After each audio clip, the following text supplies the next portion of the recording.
Viscera.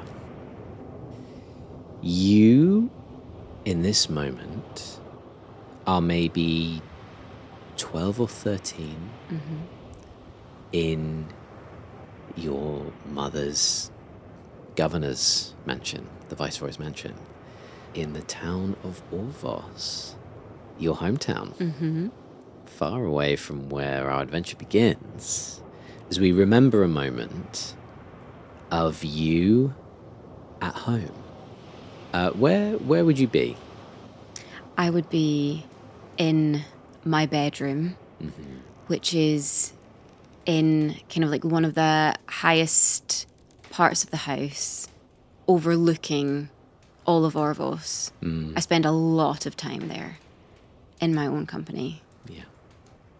I think it's one of those places with it's almost got open walls. There is barriers that can come down, but I think where you are, you can practically step onto the balcony and just see it all stretch out before you. And maybe in the absolute distance where the river runs, might you see just the edges of the sea. Oh yeah, I do a lot of time daydreaming. There's lots of time daydreaming. Daydreaming of what? What lies outside of Orvos? I've never seen it. No, absolutely not. I don't think you have ever left the city wall. No. Maybe stood upon it to look out. But as you're staring out one of the windows, the sun setting down on one side, in this, I wouldn't call it a tower room, but it's probably the lowest part. Like there's maybe a run up that some guards take to go to the top, but like that's like guard business. Yeah. You know, you are the Viceroy's daughter. You would not be running away and doing things unsupervised. But I think today your duties have been completed. Your tutors have been dismissed. And as you sit in this sort of warm, maybe late summer, maybe a late summer sun still setting on the higher parts of the buildings, maybe on the rest of town it's shadowy now. But this high up, the sun still shines on it. The windows are open, there's a light breeze. And I think you overhear a voice and a knock on the door.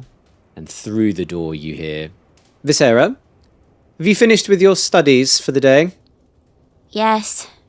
Good, and make sure your room is tidy today. I don't want to see anything like last week's excursions. It is, I promise. Do I need to come in there, daughter? No. I run to the door, just kind of as though my tiny little 12-year-old frame is going to hold it, but I just stand in front of it. You stand in front of it and just wait for your mother, the Viceroy. She doesn't budge in. Very good. Wash up for dinner. We'll see you shortly. And you just hear the of your mother walk away down the hall. You are left alone for a moment. This is one of your few times, I think, here where you are allowed a bit of free time. What would Viscera do in this room? What does she do? I think that she has a bunch of sketches that she hides under the floorboards. And she continues to sketch. And it's just sketches of stories that she's heard of the outside world. Is there any that sings out to her? She sketches the sea. She sketches a lot of birds flying over landscapes. It's a lot of things with like the breeze, air, open fields, not buildings. As you stand there holding your sketches and I guess daydreaming, I think you feel the breeze pull on your clothes, on your hair, tied back, kept out of the way. And I think you hear a panting and a scrabbling as if some creature is like a bird or something has landed on the side of the building but missed the window sill and is like against the I side of rush the wall. over to see what on earth is happening. You go over and look at the balcony, and you look around, and you look up, and it's like, what the hell is this? And you look down, and you see a small, maybe 13, 14-year-old boy scrambling up, free climbing up the side of this tower, and you just see a little pause and this little face come up to you that goes, "Hey, Artemis! hey, what's up? What are you doing? This is really high. Can I... no, help. I reach out my arm and help him in. You grab him by the arm, and the two of you, and you are not adventuring heroes. These are two 13-year-old teenagers, one of which is way too high up a sheer height of a tower, and one is a 13-year-old girl who is kept inside for most of her life. This is, oh my god, great, okay. And you haul him up onto the balcony as your little mate is up on your balcony in your house. Artemis, what on earth are you doing here? This is not where you live. Yes, it is. What do you do with it all? And he is being, like, quite loud. Keep your voice down. Come in. Just looks at you with his face, which is like, oh, this is trouble? Is this trouble? The kind of guy who enjoys the trouble, and more than anything enjoys what... He's old enough to realize that the game of you being stressed is the most fun that he can have. What, you want me to come inside? Why? What? There are guards everywhere. I'm not allowed visitors. You grab his hand, I think you pull him inside and shut the door behind. And you see the little smirk across his face. He's sort of standing, looking around your room. The high ceilings, the walls, the artwork, which is probably not your choice that's on the wall, is just like, yeah. Cultured daughter. Ancestors and oil paintings. Yeah. Ancestry. And he goes, So? You coming out? Yeah. Tell you what, his attention is like off on somewhere else as you're like, and he goes, tell you what, I want to do something first. Okay. Tilts his head sort of upwards. You been up there? What, to the roof? Yeah, he's just looking through the ceiling. Yeah. No. Why? Well, because that would definitely not be allowed. It's the tallest tower in town. Yes, I know, but it's And you haven't been on top of it? No. You're the Viceroy's daughter. Exactly. Why can't you just do what you want? Because there are lots of rules and I must follow them. So what, you just have to do what someone else says? You can't ever do something for what you want? Well, yeah, I guess. What does she feel in that when she says those out loud? Is that the first time she said that? I think it's so been ingrained in her from birth that she is part of the family, that she is to do what her parents say, that it's all about image, that it's all about, status, and it's important, and she can't ruin that, because if she ruins that, then it ruins it for everybody else. And so she just feels a massive sense of obligation, but also then it's what everybody does, so why would she question it? I think that's lovely. The realization of, I can't do what I want because I ruin it for other people. And there's something about this new friend, someone who came into town, maybe you crossed when you were being taken to ride horses and be taught how to ride, or something like that, where he would never be brought to the house, but you... Maybe, how long have you known him? Maybe a couple of months? Yeah, so he was traveling through Orvos. Yeah. And is not staying. So he's with some traveling bards. And I think, I met him very recently and got a glimpse of some of the stories that he had to tell. And thus have just been fascinated by him since. Someone your age who has been on a ship, who has felt the wind on a sail rip sailing sheets and shake them, and the force of the wind pushing them across into the horizon. Just all these stories amazing and something fascinating about that. Someone else your age who is so different. And he goes, tell you what, I will scream so loud and they'll all come running up here to see why there's this strange boy in your bedroom unless you race me to the top. Race you to the top of the tower. Yeah. She's like, she looks appalled, but then there's like a twitch in the side of her mouth. Okay. Deal. Let's make it interesting. In what way? A wager. Okay. What will you give me if I win? When I win? I will give you 5 gold pieces. You see a moment where you say 5 whole gold pieces to this little guy. And there's a flash across his eye of he's already spending it. He's already like, he knows what it's going to, but he stops short and he looks at your hair and he goes, that hair comb, Really? You want this? the one that you keep your hair tied back and secured with, Okay. Deal. I think it's worth more than 5 gold pieces. Sure. She just shrugs. She's like, I don't know, money? What? And what do you want? I want to come with you and your troop. You want to go with us? Her face is just entirely straight. Yes. All right. Deal.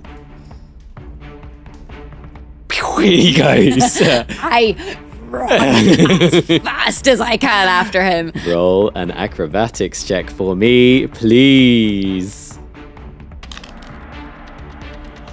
That's a nat 20. No, this is going so badly for little Artemis already. Okay, with a nat 20, he goes. You, as an opportunity of this freedom appears, see him instantly, grab him by the hair, pull him back, and you are straight past him. You have daydreamed about getting to the top of this tower, and you know you can't do it on the inside way, but you have, and you know along the outside of the tower there are thick vines. You know, the whole outside of this is like the old manor houses that they, you know, like all the like Chekhov houses that have, you know, these vines and stuff on the outside to stop them from getting too hot, so they take the energy. These have been around for so long, so these are sturdy hand grips for you to grab hold of, and so you just grab a few and scurry up and away as you get a really good lead at this point. You are dozens and dozens of feet high at this point. Does she look down at all? I feel like she doesn't. I think that she has stared out of her bedroom window so often that she knows what's down there. And actually, she's just looking up. She's just interested in what's up. Yeah. Very cool. You just hear a little strangled, not fair, as Artemis gets to the balcony and he is scrambling up behind you, but you've got a really good lead. Give me another roll. Acrobatics, please.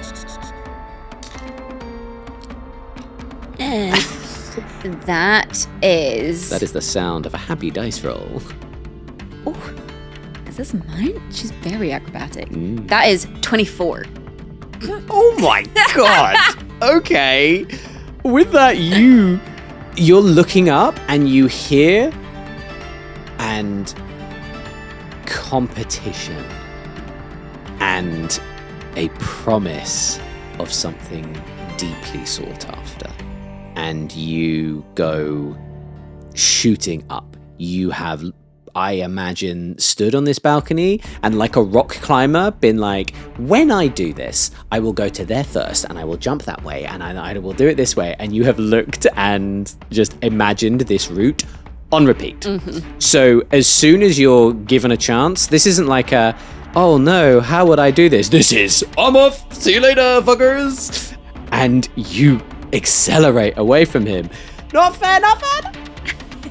As like you begin to leave him in the dust, Okay, you are basically at the top. Roll one more check for me.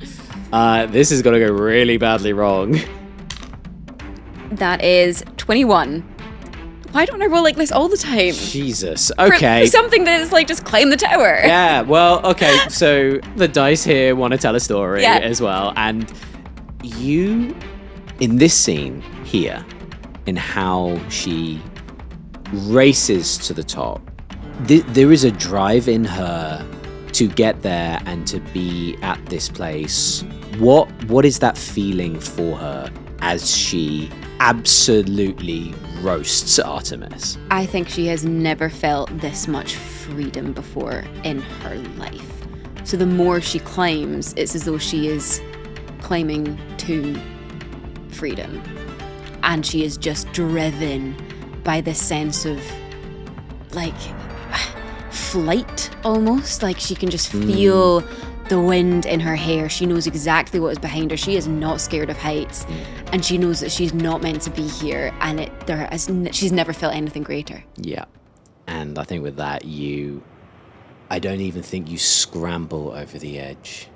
I think you are moving so quickly and with purpose and drive that you are almost propelled over the edge. Make a perception check for me. 18. You are very excited in this moment, and you have not only made it to the top and freedom, but you have absolutely scorched him. Just victory in its finest form. And you might be wrong, but it does feel you're almost thrown over the climb and onto the top. No scrambling, almost as if you were just thrown, tossed up there. And you stand on the tallest peak of Orvos. Above where the guards would come up to, they come down to the room underneath. They don't stand on the top. You are on the parapets on the very highest peak. I think you stand, on the buildings that are like up and then down and up and down. I think you stand on a corner of the two highest bits. You are as tall as any being without wings can be in Orvos. I just stare out at the horizon, squinting to see as far as I can see. You see for miles. Beyond the edges of the forest, you see further than you've dreamt. And it asks a question of what else is out there. And as you ponder this, you hear a panting, the sound of a beast being pulled through a shrubbery backwards, and yet is coming up, and you hear this. I roll over and run over and give him a hand. You jump back down and you grab, and he's like, "What the hell was that?" As you like scramble over, and he is. I'm not even out of breath. I win. Oh, that is so not fair. That is so not. He's just like, you eventually. I think you just leave him, maybe giggle, but go back to your staring. Have you ever been over there? I point at the woods. And he looks around, and you see him just look up at the sky and look for a moment, which it seems weird to you, and he sort of puts a hand out and then lowers. He's like, I think we passed through there once or twice. What were you doing with your hand? Oh, just figuring out where I was. How'd you do that? Well, and as you look over this way, it is evening, but I think you can see he's doing a little something of checking where the sun set, and from this point, and I think where you are keeping out of reach of the shadow which is rising up this tower of Orvos. So it started below your room, and as you've climbed, it's maybe crossed over your room, but this shadow is rising up as the sun is setting beyond the edge of the horizon. Or just a little thing to help me know where I am. That way's east, out towards the Wildlands. The Wildlands. So, are we going to go there now that I'm going to join your troop? Well, I think you cheated, so you have to come with me and catch. And he jumps off the edge and he begins scooting down. And you are left alone, standing on the top of the tower. Is there anything you do? I think she looks down to Artemis, but knows that she'll be able to catch him up. Yeah. Yeah, he jumps off the edge, but then he's like, oh God. And he's like very slowly working their way down. This is quite scary. Yeah.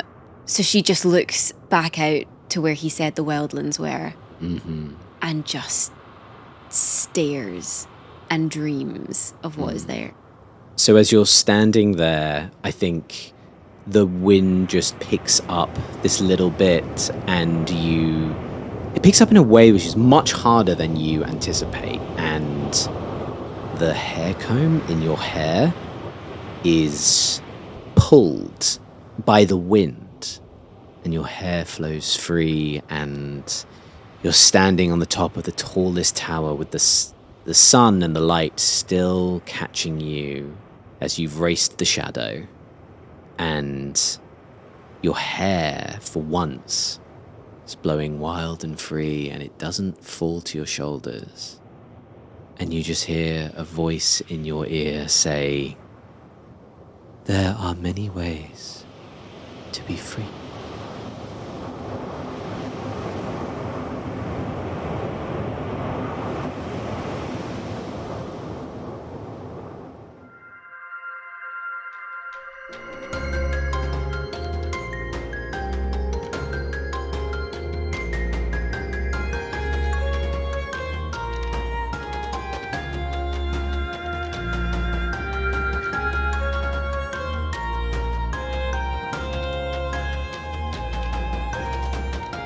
That was Rebecca Hansen as Visera and Jack Collard as everyone else. It was recorded, edited and designed by Jack Collard with additional music and sound from Michael Ghelfi Studios. The theme and credits music were composed by Odin Orn Hilmarsen.